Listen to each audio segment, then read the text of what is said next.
دلوقتي وانت اللي ايدك طايلة، انت قتلت مراتي. انا ما عملتش كده، ده كان حد تاني. مش فارق. جيري الميكانيكي اللي شغله كله من البيت غرقان في الشغل وهو بيظبط موتور عربيته. تعبه بيجيب نتيجة لما الموتور أخيرا يصحى للحياة. صوته هادي ومظبوط. مفيش وقت كتير عدى ومراته آشا بترجع من الشغل وهو بيستقبلها ببوسة وحضن دافي. جوه البيت كانوا بيتناقشوا ويهزروا، اللي بسرعة بيتحول لخطط لما جراي بيقترح عليها تيجي معاه يرجعوا عربية متجددة لزبون. آشا في الأول بترفض، بتقول إن عندها شغل، بس هو بيصر إنهم هيحتاجوا عربيته اللي بتسوق نفسها للسفرية، وغير كده هو عايزها تشوف بيت الزبون. بيوصلوا عند أرون، بيت شيك معزول مبني تحت صخرتين ضخمين في نص الصحراء. وهم نازلين السلالم الضيقة اللي تحت بيلاقوا أرون غرقان في شغله بيدرس سحابة طايرة. آشا فورا بتتعرف عليه إنه أرون كان مؤسس شركة فيسل، شركة تكنولوجيا سابقة عصرها.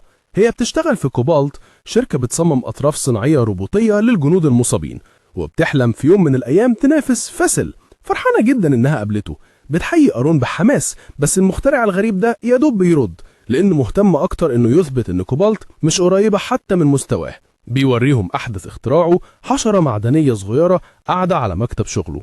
جراي بيقول ده أصغر مفتاح ربط شفته في حياتي. أرون بيتفاخر إن الجهاز اسمه ستيم، مخ صناعي يقدر يعمل أي حاجة وكل حاجة. بس جراي مش منبهر قوي وبيجادل إن في حاجات الناس بتعملها أحسن، وإن أجهزة زي دي بتأهد الناس من الشغل. وهما راجعين في عربية آشا في طريقهم للبيت، جراي لسه حاسس بحاجة كده ناحية الروبوتات وهي بتسيطر على العالم. واحد زي هيعمل إيه لما الأجهزة دي تبدأ تسيطر على الدنيا؟ آشا بترد اركن على جنب واستمتع بالرحلة، وهي بتساوله له يقرب منها قبل ما تشده في بوسة وأحضان. كل حاجة بتبان تمام لحد ما العربية بتقرر تاخد طريق تاني عشان تهرب من الزحمة. بس بعدين جراي بياخد باله إنهم بعدوا عن طريقهم خالص، وهما الاتنين بيحاولوا يخلوا العربية ترجع أو تقف، بس مفيش فايدة. العربية بتجري بسرعة جنونية، وجراي بسرعة ربط آشا بالحزام قبل ما العربية تتقلب. 4 رجالة قربوا من مكان الحادثة وسحبوا اللي كانوا في العربية، وفوقهم درون كانت بتحوم في السماء بس ما قدرتش تميز وشوشهم، حتى لما واحد فيهم نزل قناعه عشان يواجه آشا مباشرة رغم ان جماعته اعترضت.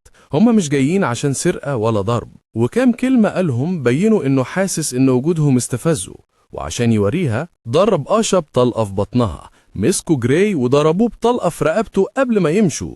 جسمه شل وفضل يتفرج على آشا وهي بتصارع الموت، ما طولتش وماتت ودمها بيتصفى قدامه. الشرطة وصلت وجراي قعد فترة في المستشفى تحت الرعاية. بعد 3 شهور جراي بقى لازق في كرسي متحرك، جسمه كله مشلول من رقبته لتحت. أمه هي اللي بتراعيه دلوقتي، بس لسه ساكن في نفس البيت اللي كان عايش فيه مع آشا.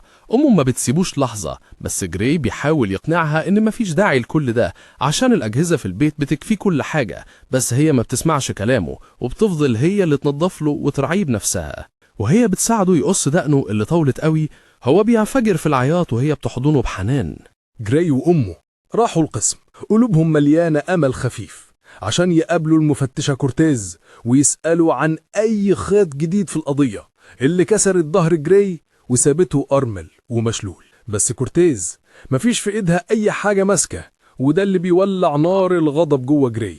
بيقول لها بمرارة واستغراب إزاي البلد كلها مليانة طيارات بدون طيار شايلة هوية كل واحد، ومع ذلك مش عارفين يوصلوا للي هجموا عليا. كورتيز بتشرح إن الدرونز دي ممكن يتلاعب فيها بفاير وول لو المجرمين يعرفوا الناس الصح، وده بيخليهم يقدروا يستخبوا حتى لو كانوا قدام عينك بالظبط. وكل كلمة بتطلع من بقه كورتيز بتزود غضب جراي أكتر وأكتر. شرحها ده كان بيولع فيه النار وبس.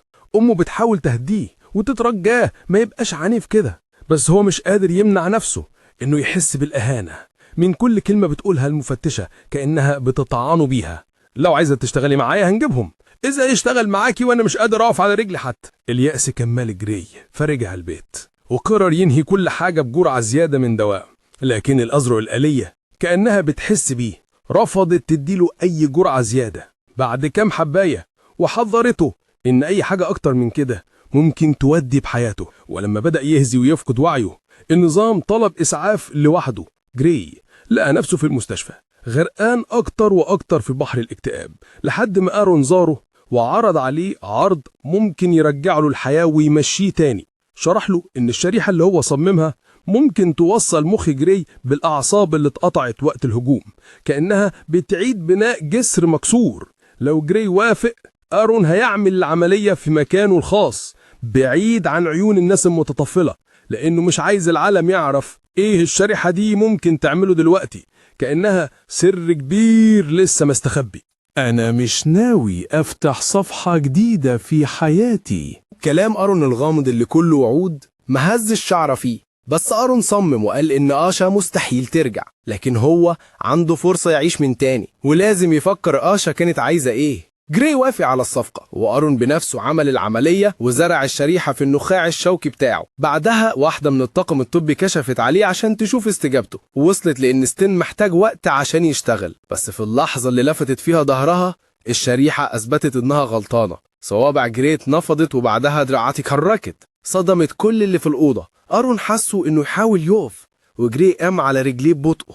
إحساس غامر زي موجة قوة بتجري في جسم كان مكسور، لدرجة إنه ما بقاش محتاج حتى دعامات الدراع اللي كانت متجهزة ليه. آرون خلاه يمضي على اتفاقية سرية، وشدد على إن محدش لازم يعرف حاجة عن العملية دي، وشرح إن تجارب زي دي عادة بتحتاج سنين من الاختبارات وموافقة الحكومة، لكن هو ملوش صبر على كل ده. جراي اللي لسه قلقان كان عايز يعرف مين المتحكم الحقيقي، هو ولا الآلة. آرون طمنه إن كل حاجة هو اللي بيتحكم فيها، ووعده إنه ما بقاش روبوت، بس ستيم شغال كوبري بين مخه وأطرافه. وراح ركب على جهاز المشي عشان يتدرب على قوة الاتصال ده. وصل البيت ولقى تنبيه إن كورتيز ساب له طرد، وكان محطوط بترتيب على ترابيزته. يمكن مامته هي اللي سابته هناك، مع إنك تتوقع إنها كانت هتبقى في حالة ذعر لو ابنها المشلول رباعي فجأة ما كانش في البيت. جواه كان في كذا ملف ليه علاقة بالقضية، وقلب فيهم لحد ما لقى لقطة الدرون بتاعة الهجوم، بس مفيش أي حاجة جديدة ظهرت.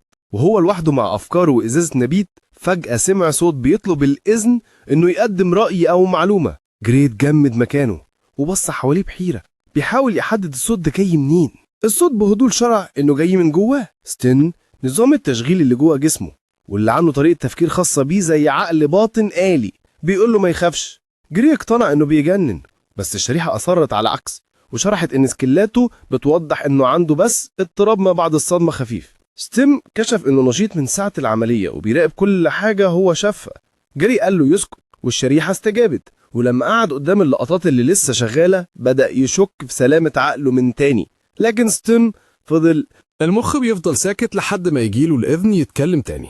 محدش غيره سامع الصوت ده غير جاري بس، عشان الشريحة بتبعت الموجات الصوتية مباشرة لطبلة ودله. ستيم بيوضح إنه ما بيقدرش يقرأ أفكاره، وإنه ما بيستجيبش غير للكلام اللي بيتقال بصوت عالي. الشريحة بتقول إنها لحظة حاجة، والمرة دي جاري بيسمعها. بيقوم على حيله بسرعة ويقرب من الشاشة، وهو ستيم بيسأله لو شايف أي دليل، بس هو ما بيقدرش يشوف حاجة. الراجل اللي ضرب آشا بالنار ما كانش ماسك مسدس. آشا اتضربت بالنار أيوة، بس السلاح كان متركب في إيد المهاجم. وبأمر من ستيم، جاري بيوقف الفيديو ويقرب الصورة. الشريحة بتكتشف علامة على رصغ الراجل اللي سرق شنطة آشا. جاري ما بيقدرش يميزها بنفسه، بس ستيم بيلقط الصورة وبيساعده يرسمها على ورقة. إحساس غريب قوي ده. جاري بيتمتم وهو ستيم بياخد مكانه عشان يقسم، ولما بتخلص الشريحة بترجع له التحكم تاني. جاري بيدقق في الرسمة وبيتعرف على العلامة إنها نوع من أنواع الوشم العسكري. بناء على طلب ستيم، بيرفع الورقة عشان يقدر يقرأ الكتابة اللي عليها. التفاصيل بتكشف أكتر مما جاري كان متوقع، لدرجة إنها كافية عشان يتعرف على واحد من الأربع رجالة اللي كانوا مشتركين في الهجوم. ستيم لسه مساعده يلاقي أول خيط. جاري متحمس بيمد إيده لموبايله عشان يكلم كورتيز، بس ستيم بالصعب يلفت نظره للغلطة في الخطة دي. لو اتصل بالمحقق هيتطلب منه يقدم دليل قاطع للخيط اللي لقاه، والرسمة مش هتصمد لأنها جاية من تصوير ستيم وتطور، وده شيء محدش يعرف إنه موجود. حتى لو ادعى إنه رسمه من الذاكرة مش هينفع، لأنهم هيحاولوا يتأكدوا منها بمقارنتها بالفيديو، ومستحيل إنها تتطابق. بيري لازم يكون متأكد 100% إن ده الراجل اللي بيدوروا عليه. جاري بيوصل للعنوان وبيراقب من بعيد ولسه عامل نفسه مشلول. لما الراجل بيمشي بعربيته أخيرا، بيطلع من مخبأه ويمشي ناحية البيت. البيت شكله عادي، مفيش أي انذارات أو كاميرات، ورغم إن ستيم ما بيقدرش يساعد في الإقفال، جاري بيتعامل معاها بسهولة بنفسه. بطلب من ستيم بيخلع جزمه عشان يفضل ساكت. جوه الشريحة بتلفت انتباهه لترابيزة عليها واجهة عرض هولوجرامية مستر مياه، بيشغلها وستيم بيبدأ يمسح الملفات. بتفضل تلاقي إشارات لحاجة اسمها عظم قديم بس ما بيقدرش يتعرف عليها إيه هي. جيري بيوضح إنها ده بار في المنطقة متعمد يداري نفسه عن أي عين تشوفه، وعشان كده ستيم مش عارف يلقط عنه أي معلومة. وهو لسه بيفحت في بيت الراجل لقى هدوم جيش، وهو لسه بيشمشم سيرك رجع، وبأمر من ستيم اتضرب صرحة ورا رف. ستيم قال استنى وبعدين اضرب وهو لسه ايدك اللي فوق. بس جراي اتردد وسيرك لمع خياله في المراية، وده ولع خناقة بينهم. بعد ما اتزق على ترابيزة، سيرك زنعه في الحيطة وعارفه، واتهموا انه قاتل مراته. سيرك اصر ان ده كان حد تاني، وبعدين طوحه على الارض تاني وقال ان وجود جراي بيلوي دراعه. ستيم كان نفسه يتدخل بس كان لازم ياخد موافقة جراي قبل ما روحه تطلع. أول ما جراي وافق، ستيم سيطر على جسمه وحركه بدقة روبوتية، وده في لحظة خلاه يقلب الترابيزة على سيرك. ستيم كان له اهدى وهو بيبدأ يرمي سيرك كأنه لعبة في إيده، وكل ضربة بتنزل بقوة آلة خلت جراي يتألم من العنف ده. كسر أطباق في وش سيرك وساب جروح غويطة، والراجل كان بيترنح وجراي بيترجاه يفضل واقع، بس السيرك ماسك سكينة، وده خلى ستيم يضطر يرد عليه بسكينة هو كمان. وسكينة لسه مغروسة في كتف سيرك هجم تاني، وجراي اللي كان تحت سيطرة ستيم رد عليه بقطعة سريعة وقاسية على فكه، وقعته ميت، وساب جراي بيرتعش ومش مصدق اللي حصل. ستيم قال له جراي واقف مصدوم بيبص على الجثة والإزاز المتكسر وبركة الدم اللي بتنتشر، راح ناحية الحوض وهو بيترنح ويرجع، جسمه كله بيرتعش. ستيم بهدوء نصحه يمسح أي دليل على إنه كان هنا، بس جراي كان عقله مش قادر يستوعب أي حاجة، هو بس كان عايز ستيم يسكت، محتاج اللحظة عشان يستوعب اللي حصل، وده لسه عامله. اعتمد على ستيم وأول خطوة كانت إنه يمسح البيت من بصماته. جراي مش فاكر كل الأماكن اللي لمسها، بس ستيم فاكر. التشريح كشف إن سيرك كان عامل عملية جراحية، وفي جسمه أجهزة كمبيوتر مزروعة، حتى دراعه كان جواه مسدس شغال، كان نص إنسان ونص آلة.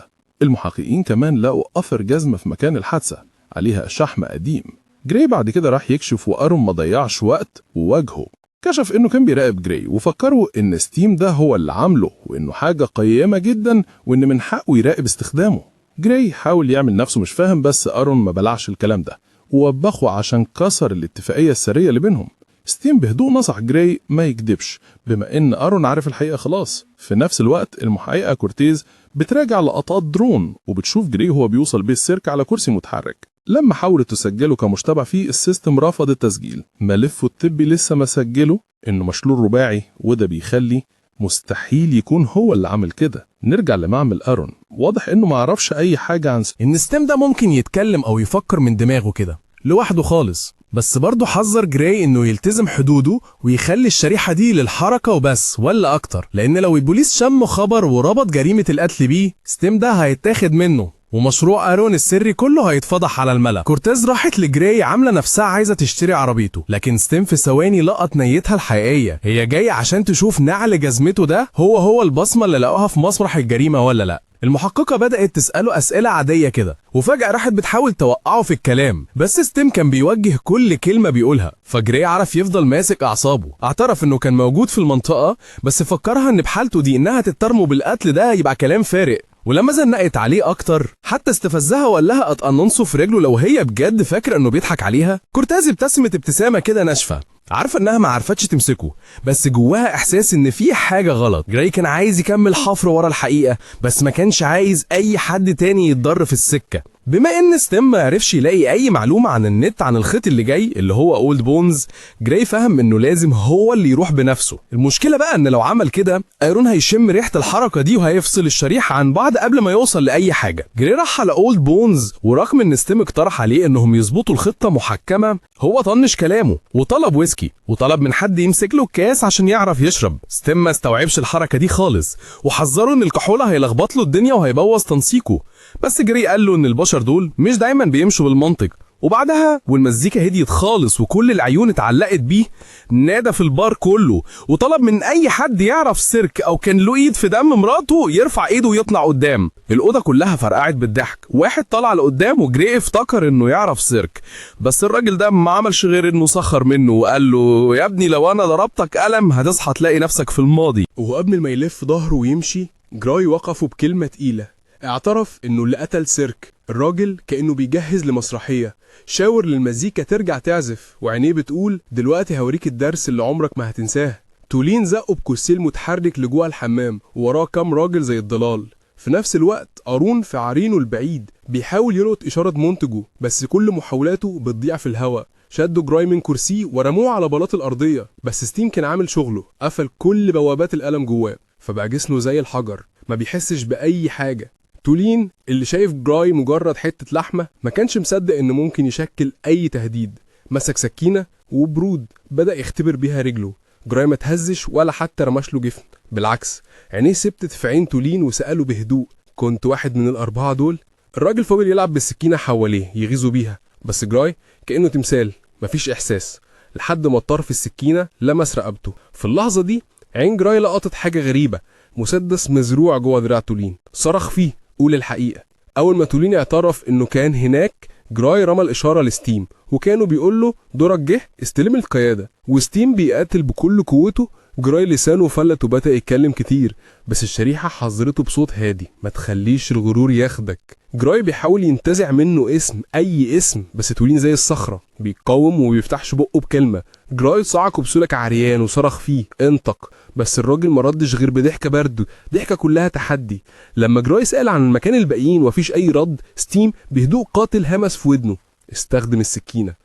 جراي اتردد، السكينة كانت بتلمع جنب وش تولين والراجل بدأ يتراقش زي ورقة شجر في عاصفة. وبما ان جراي ما بيقدرش ياخد الخطوة دي بنفسه ادى الإذن لستيم، وفي لحظة ستيم غرس السكينة في ودن تولين وجراي كان باصص بعيد كأنه مش عايز يشوف. بره ماني الساقي كان بيمسح كوباية ببطء وقال بصوت واطي معرفش أمي هي اللي هتقول، احنا عمرنا ما بنصحي المعاقين من نومهم. الصوت اللي طالع من الحمام خلى ماني يتشنج ويتشعر واسكر، بس محدش فيهم كان واخد باله ان الصوت ده مش صوت جراي. ولما جراي حس انه خلاص اكتفى من القسوة دي امر ستيم انه يقف، وزي ما كان متوقع تولين فتح بقه واتكلم اخيرا. قال اسمه واعترف ان موت أشا ما كانش غير مجرد شغلانة مهمة اتكلف بيها. جراي ضغط عليه عشان يعرف اكتر وقدر ينتزع منه اسم تاني فيسك، بس ده كان اخر الكلام تولين مفيش كلمة زيادة. وقبل ما جراي يلحق يضغط اكتر ستيم قطعه بصوت حازم محذرا أرون بيحاول يقفلني عن بعد، لو عايزين نفضل عايشين لازم نلاقي هاكر وبسرعة الصاروخ. ستيم كان فتش خلاص في الشبكة المظلمة على هاكر وبلغ جراي بالعنوان ونبه عليه ياخد قلم من تولين لأنه هيحتاج يدون شوية حاجات. جراي ساب المكان ورمى الكرسي المتحرك لأنهم لازم يتحركوا بسرعة البرق. وفي طريقهم للمكان جراي بيشخبط سيل من الأكواد على دراعه وستيم بيقراها بصوت عالي، بس التسلسل طويل قوي عليه ومش قادر يلحق. في نفس الوقت أرون بيبدأ يطفي ستيم عن بعد ويقصقص من قدرته ل70% ويسيب جراي بيعافر عشان يفضل متوازن.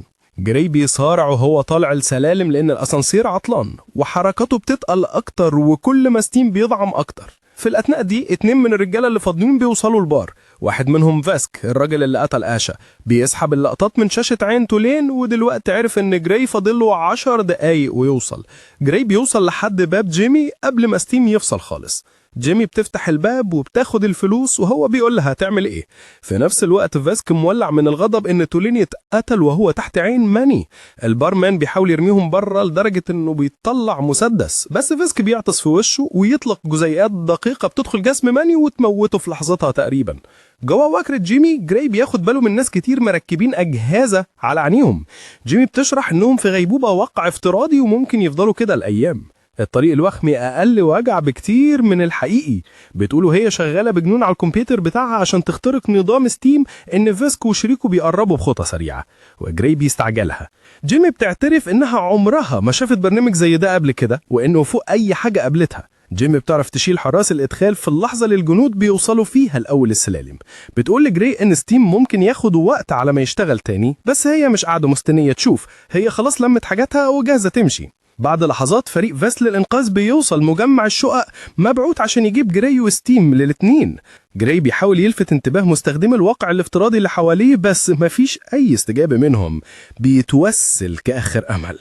وبعدين صوابعه بتترعش حبة بحبة، بدأ يزحف لقدام بيفرض الحركة على جسمه بقوة إرادته، بس لثانية خاطفة بتظهر له آشا واقفة قدامه. هو قبل ما العساكر يقتحموا الأوضة وراهم على طول عمال المركبة طالعين بالأسانسير، جراي اتحصر للحظة بس قبل ما ستيم يشتغل تاني بالكامل ويسيطر ويدي فيسك بوكس جامد، وبعدين يراوغ رصاص جيفري عشان يهرب من الأوضة. فيسك يعمل مسح لعمال المركبة ويوقعهم بالرصاص قبل ما يوصلوا الدور الخامس. جراي يفضل يجري وجيفري وراه على طول ومكمل ضرب نار. جراي يلاقي نفسه على السطح وما بقاش في مكان يجري فيه. ستيم بسرعة يقلب مسدس جيفري عليه ويطير دماغه. فيسك يوصل في آخر لحظة يلاقي جثة شريكه وجراي مش باين له أثر. جراي يرجع البيت متعصب عايز يرتاح، بس ستيم يرفض. خناقتهم تتقطع لما امه تظهر مصدومة انه ماشي على رجليه، يقول لها تخلي الموضوع سر وإلا هيتاخد منه. هي طايرة من الفرحة وبتقول ان ده معناه انه ممكن يرجع يعيش حياته تاني زي ما آشا كانت تتمنى بالظبط. بس جراي يفكرها ببهارة ان آشا خلاص مش معاهم. بعدين يجيله حلم حي ان آشا لسه عايشة، بس يصحى يلاقي كورتيز وصلت ومعاها أسئلة جديدة. لقت الكرسي المتحرك بتاعه مرمي في مسرح جريمة جديد. حاجة غريبة إن ولا درون من درونات المدينة لاحظ إنه بيمشي قبل كده. ستيم يلقنه كدبة يقولها لها الكورتيز وهي بتدس جهاز تنصت في جيب الجاكيت بتاعه، عايزاه يعترف إنه متورط في الموضوع ده عشان تقدر تساعده، بس هو صبره ينفد ويصرخ فيها ويقولها بعيدي عن وشي لو مش هتعرف تلاقي قتلت مراته. بام تمشي هي كمان بعد ما بصت له بصة غضب وبس. كورتيز قاعدة في عربيتها وبتسمع وجراي بيتجاتل مع ستيم في موضوع الأخلاق.